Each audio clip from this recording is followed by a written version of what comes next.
Yo, what's up mga kayo Cubs? Magandang araw po muli sa inyong lahat. At syempre narito po muli ang inyong lingkod, Master Lekim.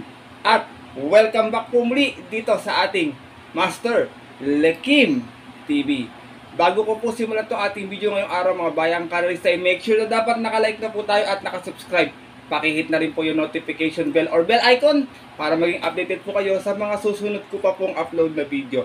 At ngayong araw mga bayang karalista, wala tayong karera, pahinga tayo ng 2 days. Siyempre, meron tayong konting video para sa mga kabayong dapat na nating abangan na pwedeng madihado or pwedeng pong mayamado sa mga susunod pong takbuhan. By next week siguro kung naka-line up sila, pwedeng makachamba mga bayang karalista. Meron akong mga ilan ditong napansin na meron na I hope sana next week or this week, makadihado po, siyempre makakuha tayo ng yummy dividends. Na siyempre hindi ko na rin po papatagalin pa yan. Pupuntahan na rin agad natin yan. Matapos lamang yung ating maikling patalastas. Kaya, let's go! Mga kayo Cubs! Ano na ba ang pinaganda at pinalakas na super game? Mas madaming larong pwede pagpilian. Ang dami rin magkukuha ng bonus chips, VIP King, Invitational bonus, Lucky Guy, Daily bonus, madaling mag-cash in at syempre madali rin mag-cash out. Kaya ano pa't inaantay nyo? Download and register at manalo na. Super! At gaya nga po na nabanggit ko kayo sa ating intro mga bayang karalista, itong ating video na to ay para po sa mga dapat nating abangang kabayo ngayong linggo na to or maaaring baka next week sila yung iba rito next week ma-line up mga bayang karalista, kasi iba rito meron na talaga, nag-aabang lang ng tamang tiyempo at syempre yung madihado para makakuha tayo ng mga yummy dividends. Meron ako mga ilang na ilista dito mga bayang karalista, maiden man to or rating based handicap system na sana po mailista nyo or matandaan nyo, kasi mga ibang nabanggit ko po nun mga bayang karalista medyo nanalo na rin po, kagaya nila Great Angie, yung mga ibang nabanggit natin mga dihados, Funky Road, kung natatandaan nyo po, nakadihado din, Marangal. I hope na sana matandaan nyo ito. Kaya kung meron po kayong hawak na ballpen at papel, maaari nyo po ilista ito ating mga babanggiting kabayo para po pwede nating abangan at maisama natin sa ating mga rota at darating po ating mga karera. Kaya ito, simulan ko na, wala nang patumpit-tumpit pa, bayang karerista. Maraming salamat po muli sa inyong suporta. Nobel Touch, ito nasa 3-year-old ngayon to, bayang karisa, medyo sinubukan na last time, pang-premiera ko to medyo magaling lang yung nakalaban, parang sila tawi-tawi ata yung nakalaban ito sa 1,000 meter, pero last run maganda na yung tinakbo, tarsera na to dumating, doon sa karera nila Daily Burn, halos muntik niya pang abutin doon si yung nasigunda si Sister Moon, kaya tingin ko nagbabatak-batak lang ng konti itong kabayo na to, at sana I hope madihado pa sa susunod na maiden race to, itong kabayong si Nobel Touch. Ganon din tong kabayo na to, si Streisand mga bayang karalista. Alam ko dati na may kabayong Streisand Itong kabayo naman na to nasigunda noon sa isang 1,000 meter dun sa karera nila tawi-tawi. Medyo tingin ko tagupa yung preba. Last time medyo hindi naman gano'ng ginalaban. Dun din kina Daily Burn kasi talagang malakas yung laban. Pero kung sila na lang ulit maglalaban, tingin ko pwedeng makadihado to. Kaya dapat na nating abangan to si Streisand. Gold Rush, ito medyo tingin ko ginamayan lang ni Jomer Estorque ito. At saka 1,200 din naging distansya last time Dumating itong tarsera last time doon sa karerang napanalunan ng kabayong si Vicio magserbisyo. Noong ko pa inaabangan to si Gold Rush, tingin ko anytime pwede makadihado to. Tingin ko meron na to Kumukuha lang ng buwelo to bayang karerista. Mr. Manilenial, ito galing sa pahabang pahinga kasi kaya medyo last time kinapos lamang to, pero nakita nyo naman po yung area niya, siya yung nagdala ng marcha, siguro mga last 50 meters or 75 meters na siya nilagpasan ni Archie Holly. Next time, kung ganun ulit yung tatakbuhin, at tingin ko baka madihado pa tatapos na to, tingin ko second time around. Kumbaga nakapagpagpag na rin to si Mr. Manilenial. Ito kasing kabayo na to, pag napabayaan talaga sa unahan, kayang-kayang tumapos ito kahit 1,400 pa yung distansya. Winning shot. Ito, sinubukan na to, lumutya kay Winston Maxine last time Gray Galloper, medyo ginalawan na rin, matapang din sa laban to. Kaya kung nandun ulit to sa grupo nila next time, at kung si Winston Maxine naman ang wala, tingin ko pwede makachamba to. Lalo na pang maganda yung naging post position, yung makakakuha kagad siya ng bandera. Tsaka nabisto ng takbo, meron na tarsera na to last time kina-start. Ito, magandang dihado sa maiden, bayang karalista, lalo na pag 1,000 meter. Hell Guy, na last time dumating ng pang-5 dun sa karera nila Trumpeter. Last run nito bad track, ang tuli nito Kala ko makakadihado agad to nung race number 1. Talagang bumandera ng pagkalayo-layo. Kaya kung matatapat to sa weekend races, mga 1,000 meter yung maiden. Sama nyo to mga bayang karisa, baka biglang makalong shot to. Itong kabayong si Hell Guy.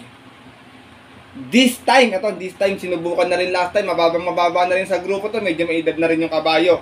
Dumating itong pang-apat last time sa 1200 dun sa karera nila Charm and Luck.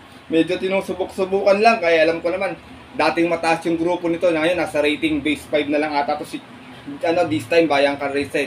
Siyempre, nagkakaedad din po yung kabayo talaga. Nag-iiba yung takbo. Kagaya po, meron po kasing kabayo na pagbata pa lang magaling. Minsan, nagkakaedad po medyo nalalaos din. Kasi parang artista rin naman po yung mga kabayo natin. Mga bayang karisa, parang showbiz din yan. Sikat ka ngayon. Siyempre, next time malalaos din po. Don Damiano, ito galing din sa bakasyon pero napakaganda ng tinakbo last time. Halos muntik-munti ka ng manalo at makadihado. Tarsera to dumating last time doon sa karera nila Beatrius. Medyo napahirapan na to sa unahan yung nasa yung bumandera doon Kung medyo hindi napahirapan to, tingin ko pass your paper sila rito sa kabayo na to si Don Damiano. Kaya dapat nyo naabangan yan. Baka matapat pa ng 1,200 yung distansya pag takbo nito this week. Lightning Bolt, ito segunda to kay Jacko Club sa 1,000 meter. Minsan na rin itong nasigunda mga bayang karisa, kung di ako nagkakamali kay 7 of Diamonds, puro ko to noon si JB Bakay kay May Sakay. Sinusubok-subukan na itong kabayo na to, tingin ko meron na to rating base 5 din tumatakbo baka this time makadihado na rin, pero tingin ko may benta na rin to kasi nabisto na yung takbo last time itong kabayong si Lightning Bolt. Southern Man, ito sinubukan na rin to sa 1,000 meter. Ito dati namang magaling din itong kabayo na to mga bayang karisa. Kung natandaan nyo sweepstakes campaigner po ito. Kung hindi ako nagkakamali, Southern Man, sasakyan po ito ni Toy Fitzgerald kung pagkakatanda ko. Tarsera to last time sa 1,000 meter. Doon sa karera nila Red, White, and Blue. Medyo sinusubok-subukan na rin si kabayo. Pag natapat ulit ang 1,000 meter yung distansya at walang ganong matulin, baka tingin ko makabilang makabulaga ito or makalong shot itong kabayong si Southern Man.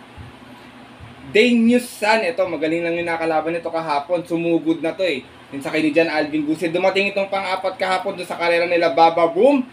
Medyo bad track lang yung naging karera kahapon, tsaka talagang naging mabilis yung pacing sa pagkakadala ng bandera ni Biglang Buhos tsaka ni Baba Boom Medyo umalis na to ng maaga, pang-apat to umalis, pero pag rektahan medyo nawala yung galit, kaya dumating lang din to pang-apat ng karera mga bayang kaysa ito. Abangan nyo na to, meron na rin to, parang si True History to, meron na din.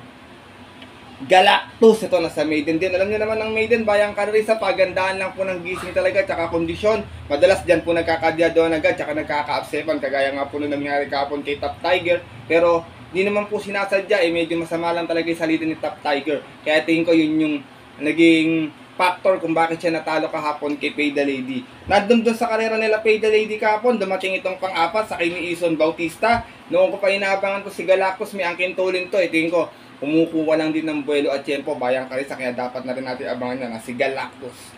Ganon din tong kabayo na to, si Isaiah to, pampremera to kahapon. Kala ko makakatapos, umiktad na, kaso pagdating ng rekta, sumiksik sa may tabing balya, medyo na-pressure kasi to ni My Boy Lollipop.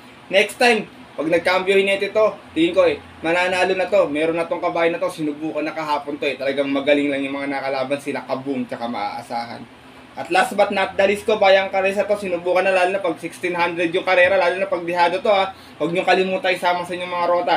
Blackburn na nasigunda kahapon kay Attractive Force. Tingin ko medyo nabitin sa distansya to. Nakapanood kasi ng boxing si Attractive Force kay Sir William tsaka kay Asyong Kasi ang ganda pa ng pwesto niya, same ground. Numero 1 siya. Kaya pagdating ng rektahan, medyo nakaalago agad bago dumating si Blackburn. Alam niyo naman si Blackburn, talagang minsan sa likod ng gagalingan. Pero kung mga milya karera, tsaka medyo magaling yung kalaban, magaling din yan. Ganun manakbo yung kabayan niya. Kaya dapat nyo naabangan yan si Blackburn. Kung natatandaan nyo, bayang karerista, natalsera po yan dun sa karera nila In The Zone at Platinum Pro League nung June 24. Yung si Blackburn. Kaya dapat nyo nang abangan yan. Tingin ko this time, makakadihado yung kabayan na yan.